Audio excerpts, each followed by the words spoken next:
Assalamualaikum warahmatullahi wabarakatuh. Alhamdulillah alamin. Wassalatu wassalamu asrofil anbiya'i wal mursalin wa ala alihi wa sahbihi ajmain amma ba'du. Puji syukur senantiasa kita panjatkan kehadirat Allah Subhanahu wa taala yang pada kesempatan pagi hari ini alhamdulillah kita masih diberikan kesehatan oleh Allah sehingga kita bisa beraktivitas seperti sedia kala dalam keadaan sehat, tidak kurang suatu apapun. Selawat serta salam semoga selalu tercurah kepada junjungan kita Nabi Agung Muhammad Sallallahu Alaihi Wasallam beserta para keluarganya, para sahabat-sahabatnya dan para pengikutnya hingga akhir zaman nanti. Baik anak-anakku kelas 10 yang insya Allah dirahmati Allah Subhanahu Wa Taala.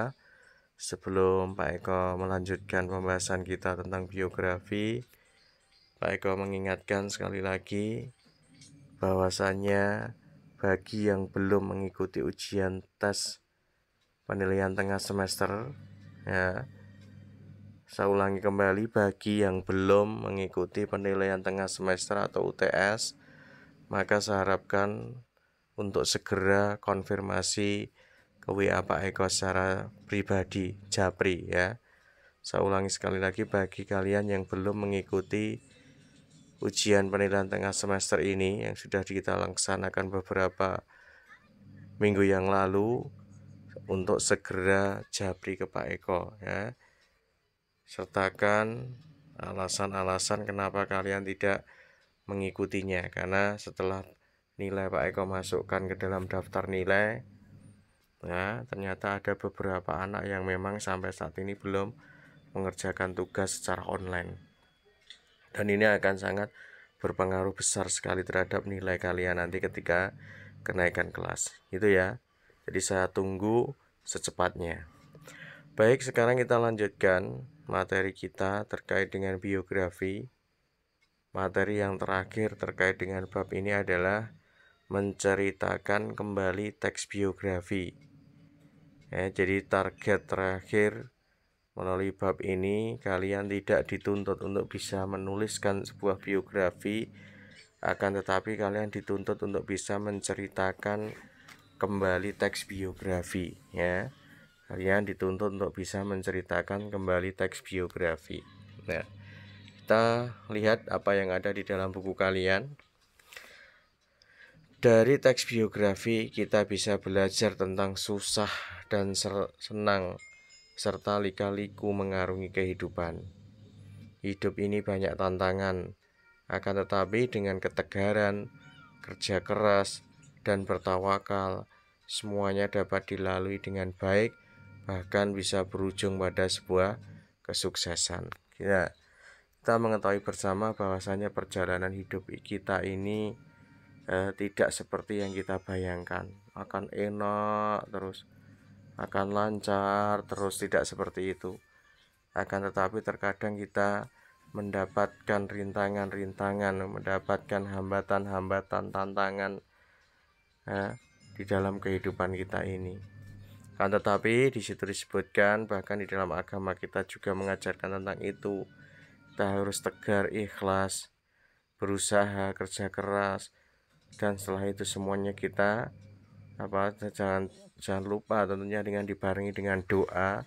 Setelah itu kita bertawakal, menyerahkan semua yang kita lakukan itu kepada Allah Subhanahu wa taala. Insya Allah semuanya rintangan, hambatan itu tadi akan bisa kita lalui dengan baik, bahkan bisa berujung pada kesuksesan. Nilai-nilai semacam inilah yang dapat kita peroleh dari teks biografi. Dengan banyaknya manfaat dari teks biografi, ya, dengan banyak manfaat dari suatu teks biografi, teks ini menjadi penting untuk diceritakan kembali kepada orang lain. Keteladanan yang ada pada tokoh itu diharapkan bisa menular kepada banyak orang. Nah, ini harapannya. Dengan kita memiliki keterampilan untuk menceritakan kembali teks biografi, tentunya insya Allah itu nanti juga akan ada kebaikan pada diri kita. Bayangkan seandainya kita menceritakan kembali tokoh biografinya dari seorang tokoh agama yang memiliki banyak keistimewaan, yang memiliki banyak keteladanan, sehingga ketika kita menceritakan kembali tokoh tersebut, ya, kemudian banyak orang yang meneladani tentang tokoh itu, maka insya Allah kebaikan akan ada pada diri kita yang menceritakan tersebut. Teks biografi syarat dengan nilai-nilai keteladanan.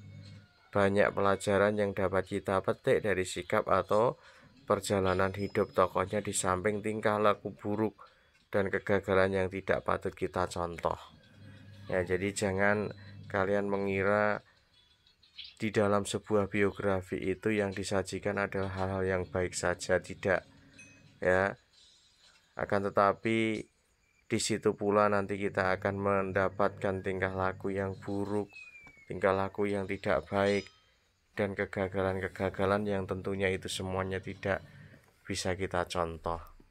Karena kita sebagai seorang penulis biografi tentunya harus bersikap objektif. Objektif itu ya menceritakan apa adanya. Manakala di situ ada keburukan-keburukan, ya ceritakan keburukan-keburukan tersebut, yang tentunya kita nanti bisa memberikan komentar dari keburukan-keburukan itu tidak patut kita contoh. Oleh karena itu tidak salah apabila kita berbagi kisah tentang kehidupan mereka, ya, tentang teks biografi dan berbagai cerita ulang lainnya. Kita bisa memperoleh pelajaran berharga dan keteladanan para tokohnya. Lantas, bagaimana agar kita bisa menceritakan kembali teks biografi? Untuk mengisahkan kembali teks biografi, kita dapat melakukannya dengan langkah-langkah berikut. Yang pertama, memilih tokoh. Pilihlah seorang tokoh yang layak diteladani sesuai dengan kehidupan kita. Jadi terkadang kita ketika akan menceritakan seseorang itu, kalau sudah